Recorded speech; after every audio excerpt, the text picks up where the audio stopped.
Hello, beautiful people. Welcome to this week's episode of the Montpelier Happy Hour here on WVEW 107.7 LP Brattleboro, your community radio station. I'm your host and producer, Olga Peters, and this is the show where we talk about how everything in Montpelier shakes out for the rest of us. I want to welcome regular contributor, Representative Emily Kornheiser. How you doing, Emily? Good morning, Olga. Happy daylight savings time to you. Happy daylight savings time to you. I don't know about you, but I'm not quite breaking through the daylight savings haze yet. And John Walters, our other guest of the Vermont Political Observer, shaking his head too. Had the customary, absolutely impossible to fall asleep at any reasonable hour on Sunday night. Oh dear. The worst part of this in my entire life was I was a morning host for Olga, you know this. I do. On a radio station for a number of years, and the Monday after daylight saving time started was the worst day of the year, followed by the Tuesday after the Monday. Yes. So yep. I love daylight savings time, and a few years ago, I was hosting this legislative training and I was looking for a piece of legislation that was good to use for training because everyone had an opinion, but wasn't controversial, so we could just use it as an object lesson. And so I used this daylight savings piece of legislation, and I did not realize how significantly I am in the minority in my love for daylight savings. I love having my routine be interrupted twice a year. I love the opportunity to reset and recalibrate and have a different relationship between being a morning person and being a night person. And I think it's just thrilling, but I think I'm the only one in the world. You are the first person I have ever heard say anything like that. I mean, the fall back is nice. It's brilliant. Sleep, but the spring forward is rough for those of us who have to get up early and don't really naturally do so. Yeah. Yep. I was so convinced that being the host of Green Mountain Mornings was going to make me a morning person. Nope. Well, it makes you a morning person by force, but it makes you absolutely useless in the mid-afternoon. Yep. Yeah, about 1 o'clock in the afternoon, I was pretty useless. Yep. But we are actually here to talk about town meeting, which happened in most communities last week. If not town meeting, then local elections. And thank you, John, for joining us and helping us with what's kind of becoming an annual tradition of seeing what happened in town meeting. And my first question that I've just can't wait to ask you is, during the elections, and I think last town meeting as well in 2022, you were kind of clocking, I think you were calling them the stealth Republicans.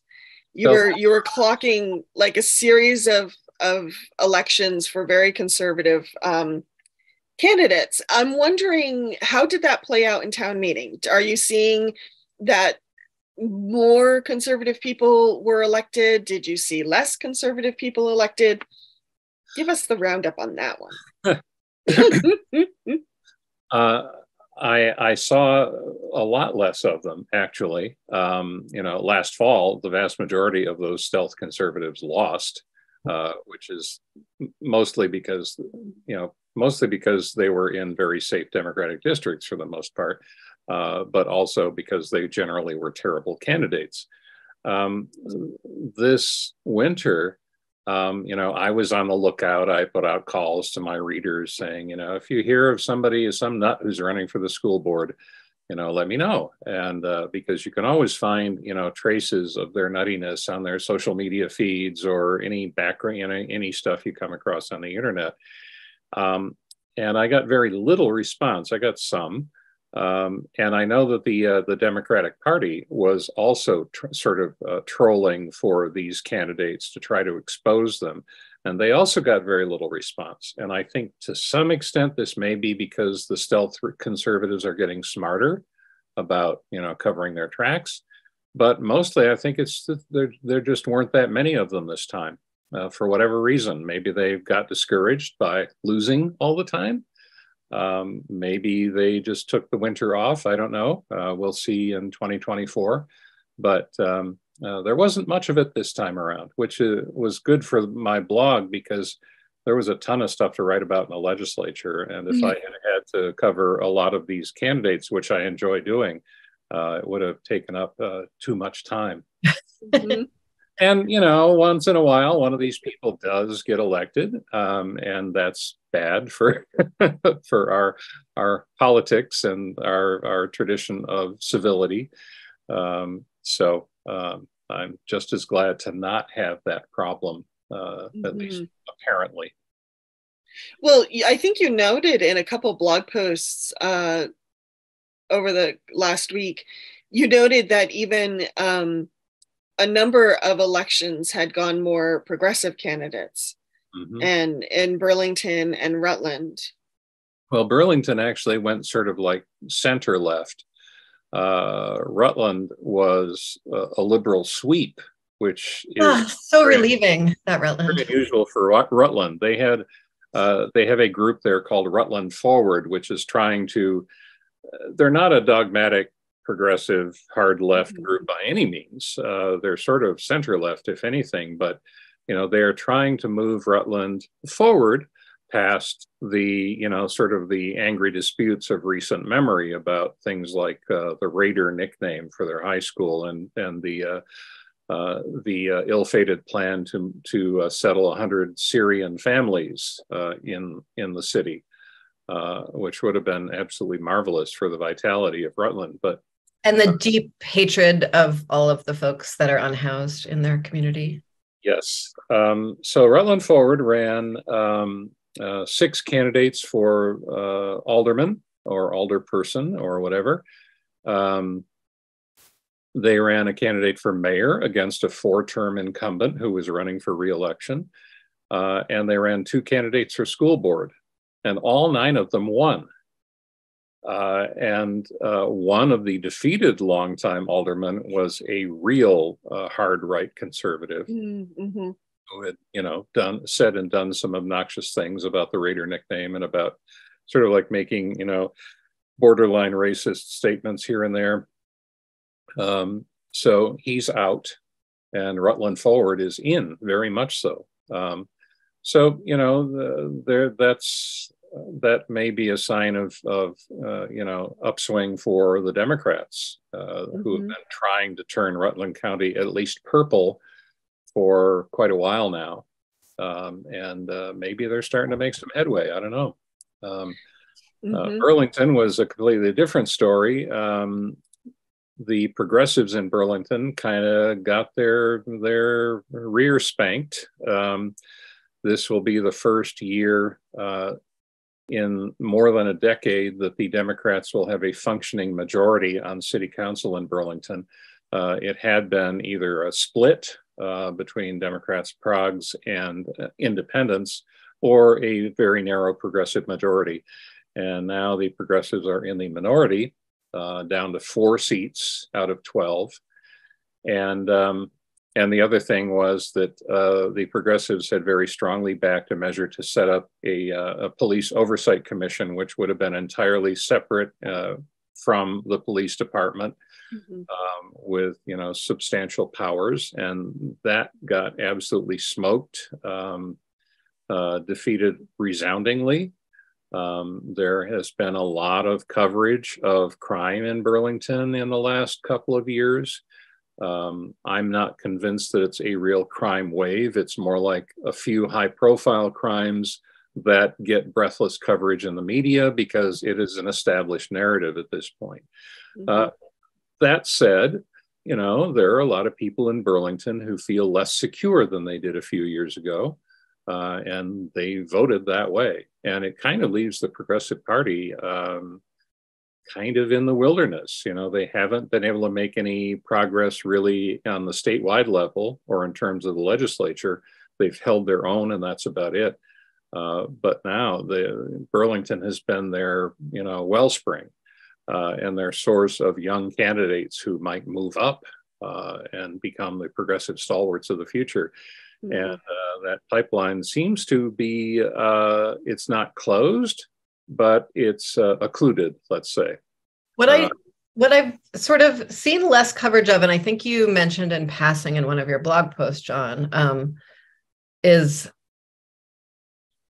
that the progressives in Burlington, I think partly because they were running such like young, new, vital candidates, have not had folks sort of stick around for multiple election cycles, and I've had really like a rash of resignations mid-session. And I think like, as much as I want to say that people are like voting on policy, or that this is like deeply meaningful about sort of the future of people's attitudes in a community, I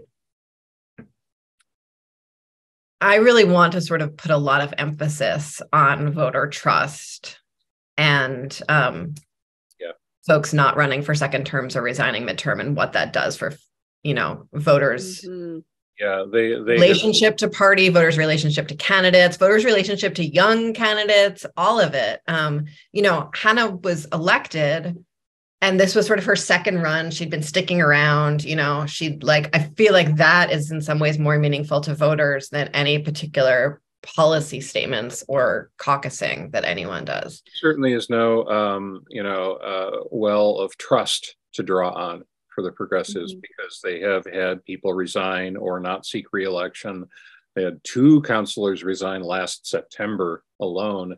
The guy who ran for mayor and almost won, Max Tracy, in 2021, left council after that. The progressives drummed out 2 veteran progressive councilors who were deemed not insufficiently pure. So they have, in many ways, shot themselves in the foot. And in many ways, as Emily said, it's a natural consequence of having young people run for office who are still sort of establishing their lives. And in some cases, they had to get on with their lives. But it has left the Progressive Party with a thin bench of people who basically nobody knows. Right. Well, it puts the Rutland Forward candidates in a cautious light, I think, because we put so much emphasis on getting elected. In our cultural narratives. We don't put as much emphasis on what it takes to actually serve. And so and the Rutland Forward candidates are like, they are not like lefty candidates. They're like very like, they are running on a platform of like, let's have like a cheerful, forward-looking, optimistic city. Like they are just like nice, good folks who want a friendly community for all. Like it's really like, they are not political purists. They are right, not. But just because they got their slate of folks elected doesn't mean they'll be able to govern. Yeah. Governing's hard. And speaking of governing, I think the Brattleboro elections were actually quite striking. And so I think, let's save the just cause eviction for sort of a second piece of this. But the nature of the select board elections in Brattleboro were really striking. There was sort of 2 female incumbents that the social media vitriol against them was really quite striking. The amount of blame around town manager resignations and changes and the EMS services from sort of it's like this governing versus politicking. And there's a lot that happens when you're governing that you can't even, is one, just hard to explain on social media, but 2, like a lot, HR issues just can't be discussed for the most part. Right. And it was really just like it was troubling for me to see the extent to which these 2 women were pilloried in the name of sort of progress. And then like, white, middle-aged, older men were elected as if they were going to be like, the saviors of good governance. It was just, it was quite wild to watch. I missed a lot of the I've been keeping kind of away from social media lately, so I hadn't seen a lot of what Jessica and Liz were experiencing. But just sitting on the outside, now that I'm looking over the mountains at Brattleboro, what I found so interesting was how we define power. I think I'll just talk about Jessica for a minute because as the incumbent, she wasn't reelected. And I find that so sad because I think she has a really nice way of leading. It's thoughtful, it's gentle, it considers all sides.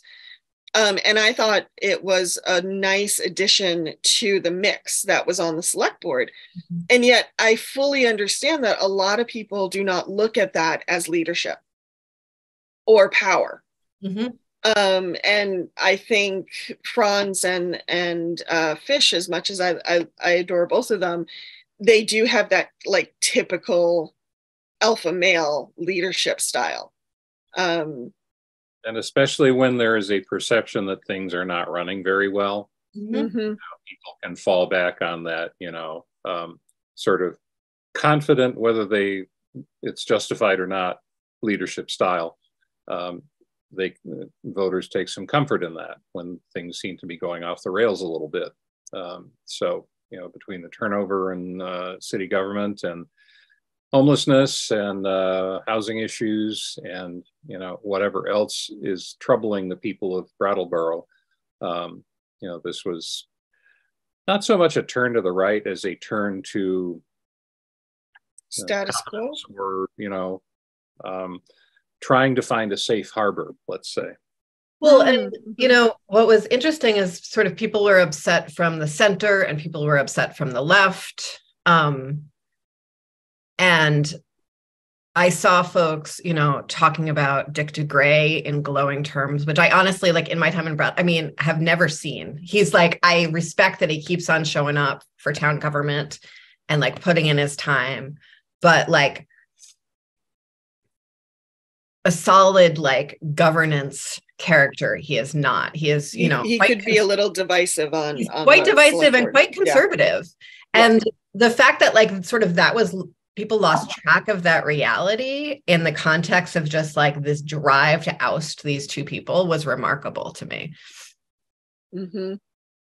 And Emily, just on what you saw on social media, how much do you feel it was governing styles and how much do you feel it was just straight up gender issues?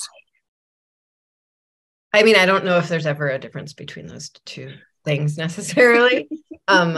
Yeah, I have no idea. I don't know how to answer that. I think, there's governance. So like Liz actually has like a fairly forward, say what she says, what she thinks governing style, which in a woman is considered sort of like alienating, divisive, bossy. Authoritarian, bossy, right?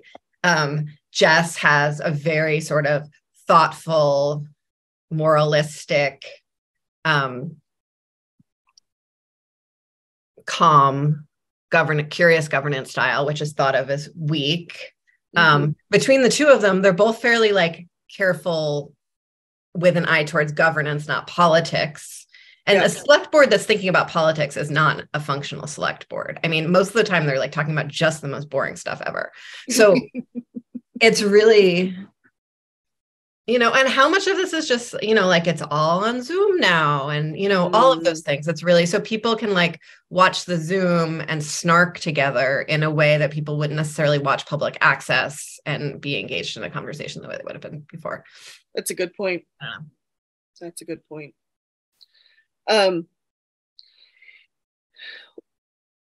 So we have, I'm just looking at the time and I'm trying to craft how to use that well. And I feel there's still a little bit more to talk about, but I am curious, Emily, we put a lot of emphasis on town meeting and the local elections, as I feel we should. And yet I'm curious how much of what happened last week across Vermont, for example, three towns voted on just cause evictions. Two passed, one did not. How much of that will influence your work as a lawmaker going forward? Or are they two very different things in your mind?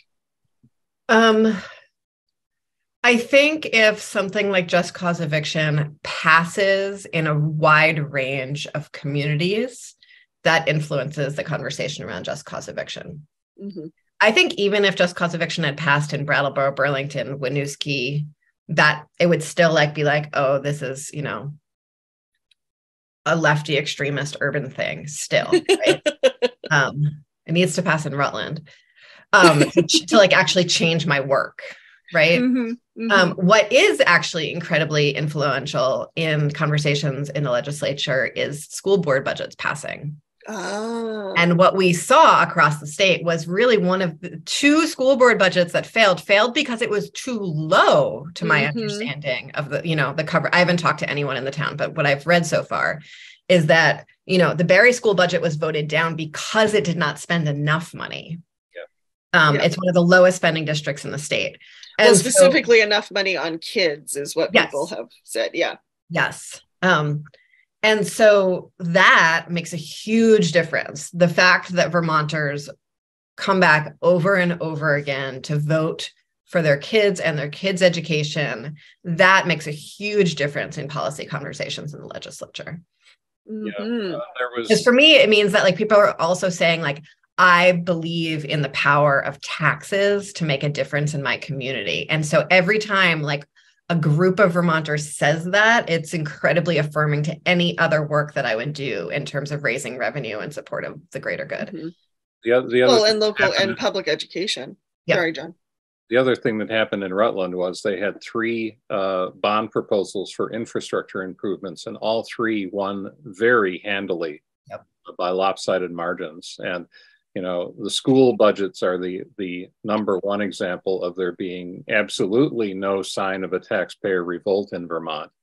But you know, as far as I can tell, you know, other municipal spending issues did very well also.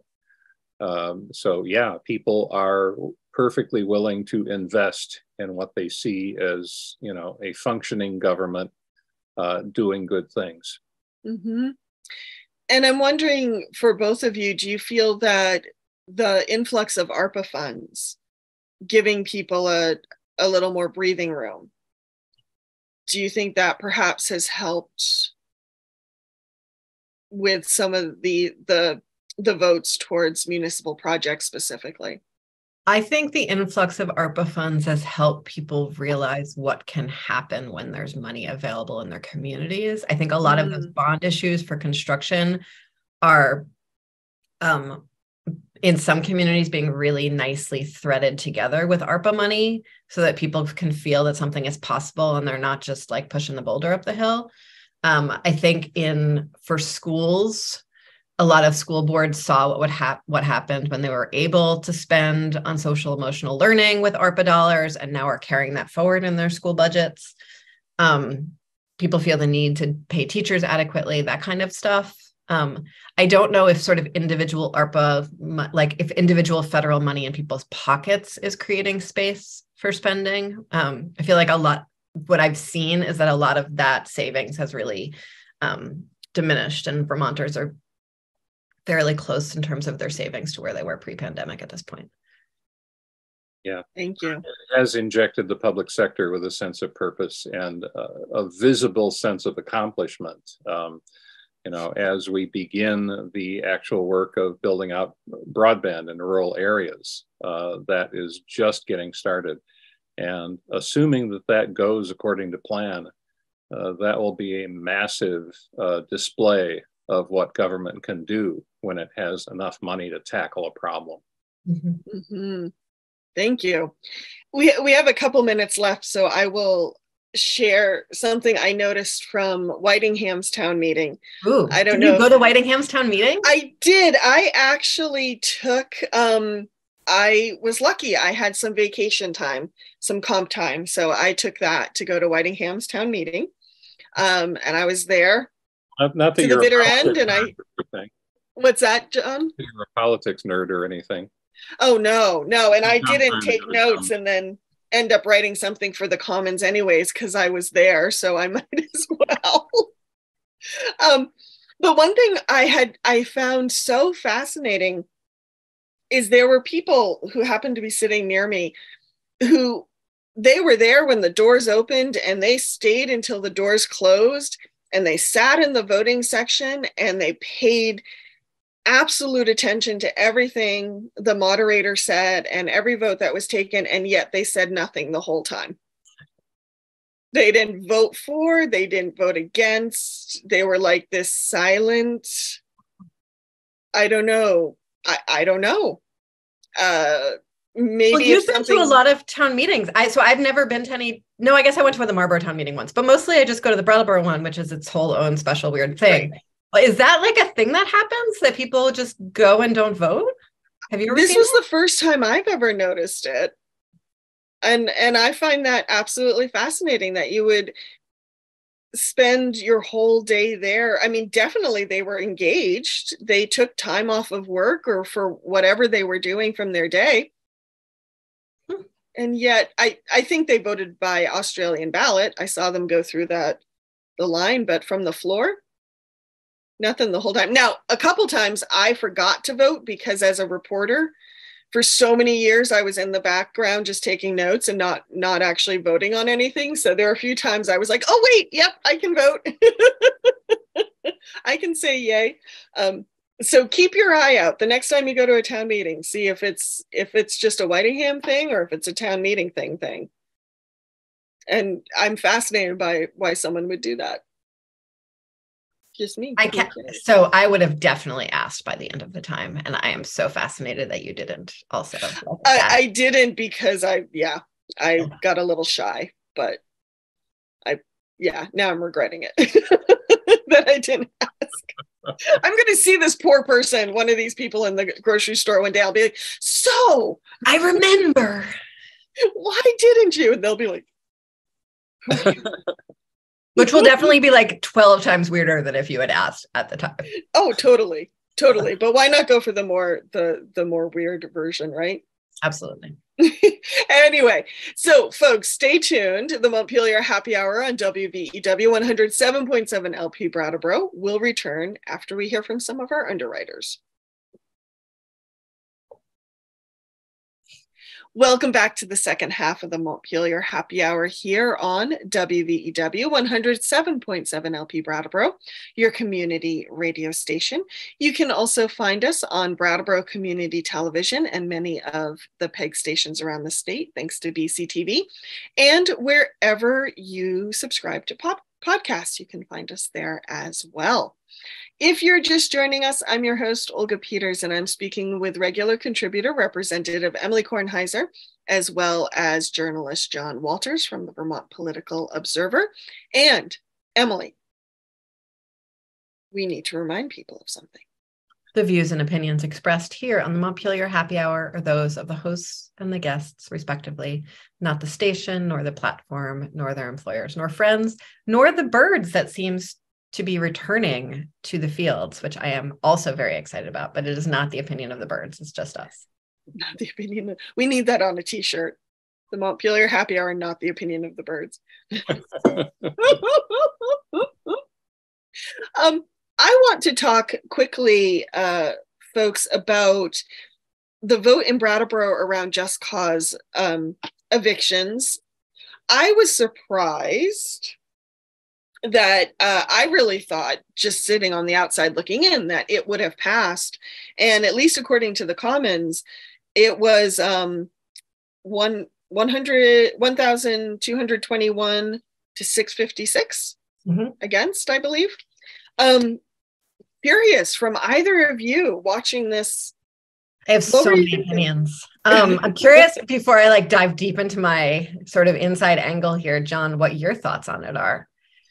Well, from my 2 hours distant from Brattleboro perch, you would have thought at first glance, relying on stereotypes of communities, that Brattleboro would have been the most likely to jump on this. rather than the one to turn it down by a 2-to-1 margin, essentially. So yeah, it was a surprise, but that is an uninformed surprise. So, hopefully maybe Emily can shed a little more light on how this happened. So I think there are a few things. One, the just cause eviction conversations have been going on a lot longer up north than they have down here. I think even the idea of just cause eviction is actually a fairly brand new conversation to Brattleboro, really just this election cycle, and started quite late. Really like just squeaked into the petition on the ballot. Whereas in Burlington, it's been going on for, years and years and years. I think conversations around rent control are actually, or conversations around security deposits. That's like, for whatever reason, much more normal to the Brattleboro politic is sort of the money side and not the right side. So there's that. It was a new idea to people. Other things about this. Sorry, I'm just going to jump in quickly. We should remind listeners that it was kind of a two-part question. It was just cause evictions, but also a 12% cap on rent, yearly rent raises. And that part really got like no conversation, no coverage whatsoever, the rent raising part. So other pieces of the puzzle here. One, I think Brattleboro renters are disproportionately housing trust and housing authority renters. Rather than market rent. And I think and folks who are paying, who do have private landlords in Brattleboro, I think a large proportion of those tend to be smaller landlords than in the Burlington area. Yeah. So that's one. So the mix of folks matters because, interestingly, folks who live in housing trust properties and housing authority properties are already subject to just cause eviction protections. Exactly. Yep. So there's that. Brattleboro also has a fairly long history of folks who live, and I think this might be true across the state, but maybe less so in the Burlington nexus. Renters are much less likely to vote, especially in local elections. The smaller the election, the less likely they are to vote. So there's that. We have, at this point, there was an organized tenants association pre-pandemic. It fizzled during the pandemic. So there was no tenants association whatsoever to be organizing this from. And so the organizing on it actually started from scratch in the fall. That is a very quick turnaround to organize disenfranchised voters. Yeah. The landlords in town, however, have been having lunch together multiple times a month at a local Chinese restaurant, I think since the beginning of time. They're quite organized. And I think they became even more organized after the ordinance change around first and last month's rent and security deposits. Yes. And there are a number of landlords sort of connected to that landlords group that do a lot of Section 8 rentals and do a lot of sort of like last chance renting and consider themselves very good folk because they are profiting off of extremely poor people. And I guess they don't have to, they could be profiting off of someone else. So there's sort of like that landscape. The organizing for the just cause eviction in Brattleboro was led by Rights and Democracy, as it was led by Rights and Democracy all around the state. Rights and Democracy has no organization whatsoever in Brattleboro. Right. There are other parts of the state where they have a full membership, regular meetings. For instance, I was not endorsed by Rights and Democracy this year because there was no one at the Rights and Democracy endorsement meeting who knew me, like who knew Brattleboro or knew me, right? So so it was being organized from afar. And frankly, it was being, when the first organizing meeting I went to with Tristan and Molly, where we spoke about sort of what we would do if this passed and like how we would support it in the legislature and talked about, what tenant power meant in the context of capitalism and all these things. and all spoke supportively for it, while recognizing that it was a town issue and not a legislative issue yet. The person who was organizing it was like very clearly someone from out of town, very clearly someone who, didn't know the folks in town. That first organizing meeting had 2 tenants at it and a whole lot of landlords who had heard about it already. Oh, interesting. And so it was supposed to be an organizing meeting, wound up to be incredibly combative. And the organizer of the meeting didn't pivot to, whoa, look who my audience is. Maybe we should have a different kind of conversation here. And so it was sort of like, it was a little doomed from the start in that way, because it didn't come from sort of as locally born as it could. It was also all mixed up with another organization in Brattleboro called Common Sense, which, because of sort of their tactics and strategies, is not always sort of considered viable by like center left governance minded people. And then there's just like just cause eviction's really complicated, and the ballot measure was really complicated, and like a whole lot of people didn't understand what it meant. And so when they looked to understand what it meant, the person who explained to them what it meant was of someone who owned property. Right. So maybe that's an overanalysis, but I do think like with more and better and longer term organizing, something different could come out. Yeah, the one thing I did take away from some of the conversations when people came to me to talk about it, and I'd be like, I'm not in Brattleboro anymore, folks. And in full disclosure, folks know my day job is with Stevenson Associates, and they do own the Brooks House, which is a lot of units. I don't know what my colleagues thought on the just cause eviction measure was. We just never had a moment to talk about it. So I don't know what their feelings were. However, a number of folks who came to me happened to be small landlords. And when I say small landlords, they had like an auxiliary apartment, or maybe they owned 2 units, but really very kind of small.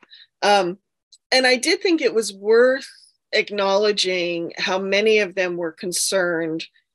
Many of them had horror stories about tenants that had damaged the buildings, or been in a state of crisis that was more than the landlord was capable of supporting. And I did think it was worth at least hearing those concerns, because I do feel sometimes that as much as we want to take care of each other as a community, sometimes we ask people with absolutely no skill or training to support people who really need help and support. And that was some of what I heard coming from. And I have compassion for that. As someone who was 6 years old when her mom got sick, I was over my head as a 6-year-old. I can only imagine what other people might be feeling. So that was part of my takeaway. And when I say, it lacked organizing power, I think that's a lot of what was lacking. It was, one, the fact that, auxiliary units were exempt from the rules, but like no one seemed to know that. Good point. Right. Yeah. And that eviction is not banned. Right. So like all of those examples that kept on getting brought up over and over again, we have a drug crisis and dealers are, it's like, no, there is in fact eviction proceedings that are allowable in all of these situations. And what would it take to make eviction proceedings like more efficient in places where there is cause, right? And so like that was never part of the conversation really. And that is part of like really making sure that everyone across the conversation is having their concerns heard, is what, from my perspective, good organizing is. Well, I wonder if, in the first half of the show, I asked you, Emily, how might some of this influence your work in the legislature? Maybe that's where the legislature needs to step in and kind of look at something like its eviction policies and see if there are ways that, someone who has 1 unit and feels overwhelmed by the system, I don't know. Yeah, there actually are quite a few pretty robust systems in place in that case. It's people don't know about them, and then that's like very hard to legislate. It's really like an administrative issue, and I don't think we need to start talking about the governor at this point. So, but there's a lot, there's right now there's a sort of shared landlord pool available with state money for repairs, essentially, and not for like improvement repairs, but for repairs related to just like any sort of destruction from tenants. It's a risk pool. There's a whole lot of eviction mediation programs set up, affiliated with various courts, but not part of the courts, that legal aid works on.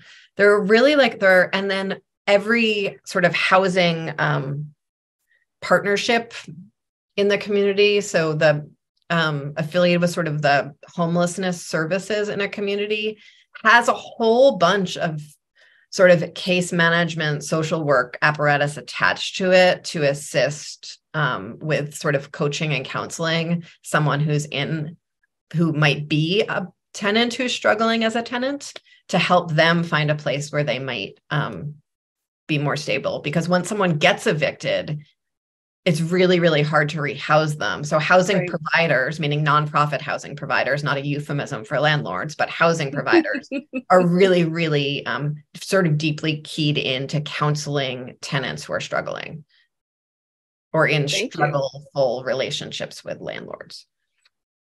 Thank you, Emily. John, what's your thoughts at this point? Well, it strikes me, and maybe I am extrapolating and punditizing too much here, but is there sort of a theme here in the Brattleboro results where, we talked in the first half of the show about sort of a little bit of unease in the electorate and a sort of a retrenchment and falling back on male leadership tropes. If there is that kind of uncertainty in the air in Brattleboro, that makes voters a lot less likely to support what seems like a brand new and somewhat radical idea, like just cause eviction. So maybe they entered the people campaigning for it kind of entered this whole thing behind the eight ball because of sort of the general attitude of the electorate. It's a good question. Thank you. For the time we have left, I'd like to quickly pivot to crossover week, which actually we're pre-recording this show on Monday. I believe crossover for policy bills happens tomorrow, Emily. Is that so it's this coming week. So when this is aired on Friday, we will be wrapping up policy crossover week. And so any policy bills any bills that need to make it to the Senate in time for the Senate to pick them up make it to the House in time for the House to pick them up, need to leave the opposite body be voted out of their committee. Right. By this Friday. And John, are there any bills you're kind of watching? Well, I could probably name a whole bunch because this is the point, when we convened in January, the Democratic leadership had a pretty ambitious agenda with a number of, pretty large bills in hand. And when the Democrats have a historic supermajority, expectations are high. And this is the time when the expectations meet the reality of a very limited calendar and the inherent difficulty of moving large and substantial pieces of legislation.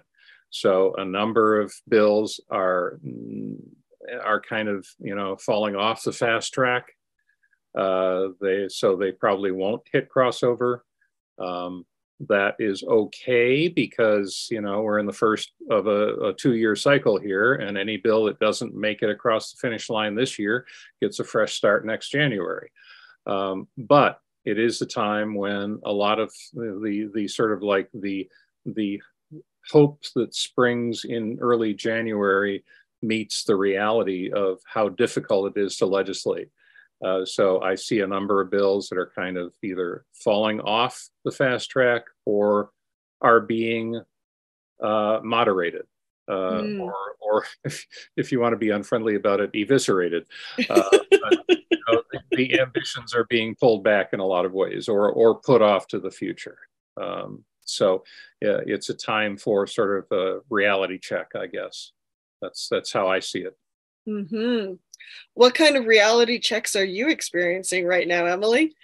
Well, I'm still feeling very hopeful about some big banner bills that I'm attached to, but I will sort of, I do regularly reflect on the wisdom of former Representative Matt Trieber, who in, I think, my third week in the legislature, still like, fresh-faced, hopeful and lost, stopped me in the hallway and said, to survive in this building, you have to be willing to drown your babies in the bathtub.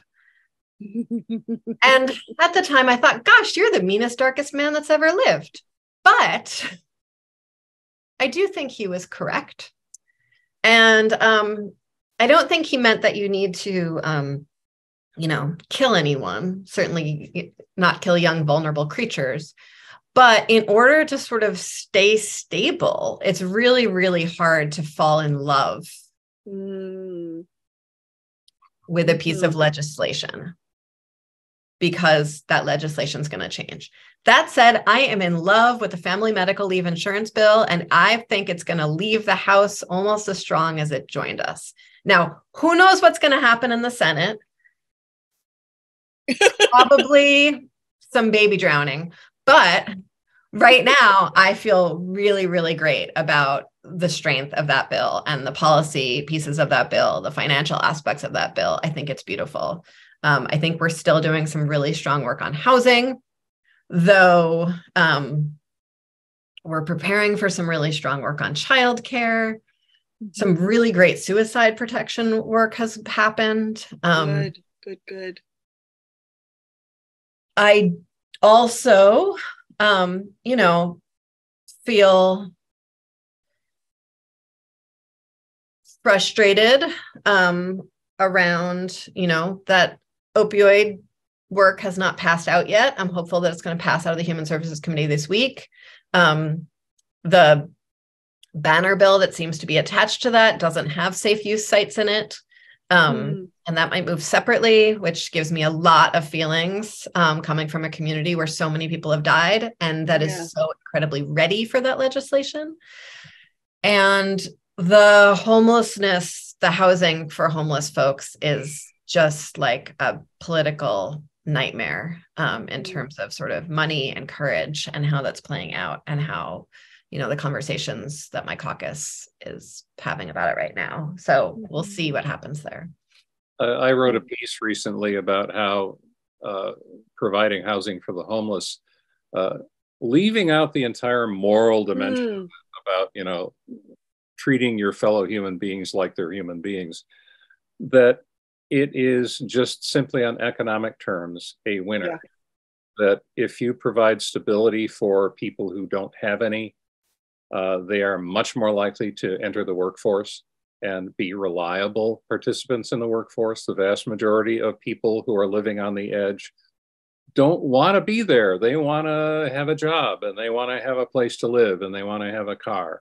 And, they don't want to be, worrying about where they're going to spend the night tomorrow or even tonight. So to me, I mean, when we look at business programs like, we invest this money up front in, tax increment financing or in the veggie grants or, this or that, we look at that as an investment that will pay off down the road. We don't treat human beings the same way. And which is very odd. That's not only inhumane, it's a gross mistake in purely economic terms. Thank you, John. And that doesn't get through to, the people who are making the decisions, unfortunately. I totally agree, John. And it's interesting. I think there's a temptation for us to sort of negotiate against ourselves or pre-negotiate, based on what we expect the Senate to do or based on what we expect the governor to do. And the sort of the real politic of that is really sort of troubling when it's like real people's lives. Yeah, and it makes people who voted to give the Democrats super majorities, it makes them wonder what they voted for. Exactly. Democrats can't deliver on big issues. Now they are delivering on some, as Emily said. It's not fair to only point out the ones where things are hitting rocky waters.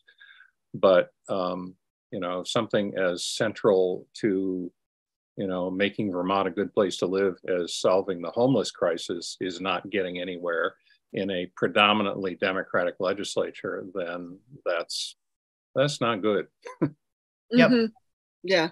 Well, and especially after the progress that was made during COVID to keep people housed, we really don't have an excuse not to make it happen. Yeah. Agreed. Yep. So Emily, walk us through just quickly kind of the process for crossover week and then what people can expect for the rest of the session. Just like procedurally. So this week, policy bills will get voted out of their committees.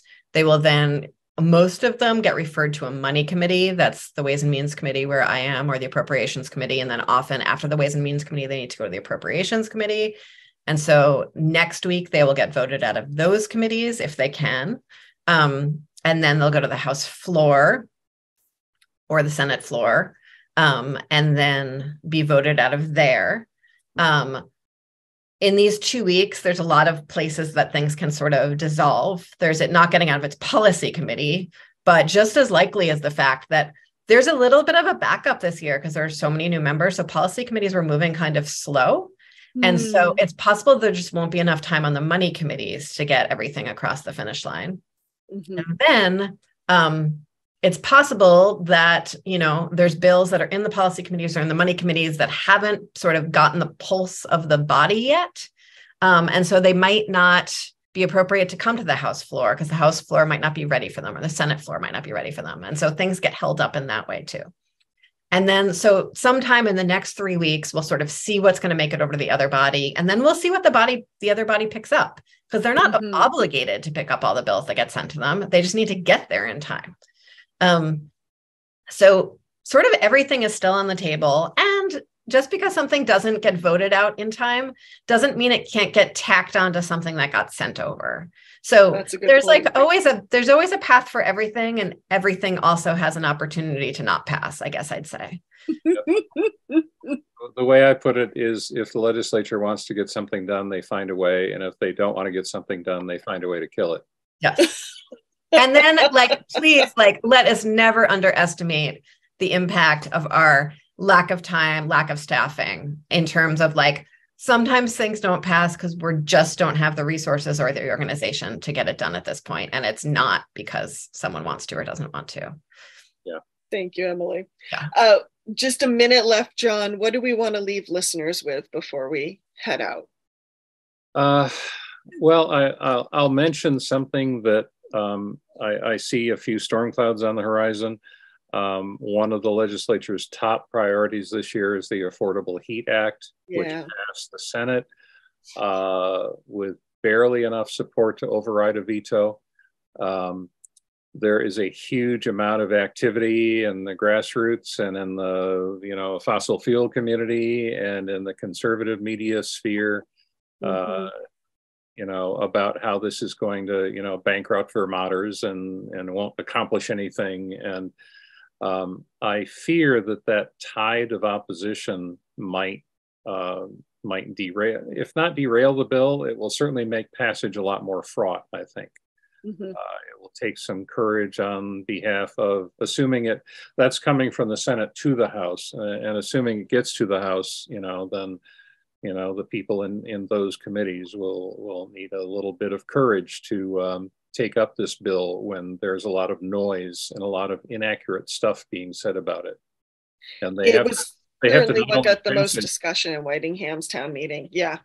They not only have to pass it, they have to pass it with preserving the veto-proof majority, because we assume that Governor Scott is going to veto it if it gets to him. So, you know, I'm a little worried about that bill. And if that bill doesn't pass, that'll be a major failure for this session. Thank you. Emily, any last thoughts before we head out? I'm really looking forward to seeing what happens in the next 2 weeks. And I'm going to keep my hope that I have on this beautiful Monday morning as the birds come to town. And let's see if when we talk in 2 weeks, I'm still feeling. Thank you. So, Emily, if folks want to connect with you, how can they do that? Folks can go to emilykornheiser.org and you'll find links to my email address, my phone number, regular newsletter updates, any way to find me or get in touch. Great. John, how about you? Well, my blog is the Vermont Political Observer, which is thevpo.org. If you Google Vermont Political Observer, you will find me very readily. I am also on Twitter for the dwindling few Vermont political people who are still on Twitter. The VPO1, the number 1, because the VPO was taken by the Vienna Philharmonic Orchestra long ago. So I'm easy to find. Thank you.